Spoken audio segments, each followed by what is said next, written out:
আপনারা অনেকেই জিজ্ঞেস করেন তালাক দেওয়ার সাথে সাথে বিয়ে করা যাবে কি না, বা যদি না যায় সেক্ষেত্রে কতদিন অপেক্ষা করতে হবে। আজকে আমি আপনাদের সেটি জানার চেষ্টা করব। তালাক দেওয়ার সাথে সাথে বিয়ে করা যায় না। বাংলাদেশের আইন মোতাবেক বা ইসলামী শরিয়ত মোতাবেক তালাক দেওয়ার 90 দিন পর্যন্ত অপেক্ষা করতে হয়।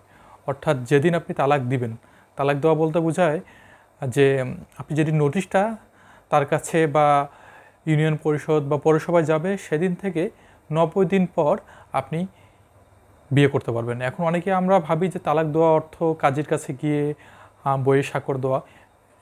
মূলত এটাকে তালাক বলে না। তালাক অর্থাৎ হলো যে আপনি তাকে তালাক দিচ্ছেন, এটি যাকে তালাক দিচ্ছেন তাকে জানানো।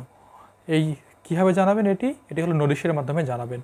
এই জন্য নোটিশ সে যেদিন পাবে বা ইউনিয়ন পরিষদের চেয়ারম্যান যেদিন পাবে সেদিন থেকে 90 দিন পরে বিয়ে করা জায়েজ আছে, এতে কোনো বাধা নেই। কিন্তু 90 দিন আগে যদি বিয়ে করেন সেক্ষেত্রে এই বিয়েটা নিয়ে প্রশ্ন তৈরি হতে পারে এবং এটি আইনগতভাবে অবৈধ।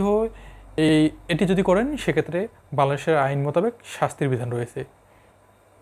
ধন্যবাদ সবাইকে, ভালো থাকবেন।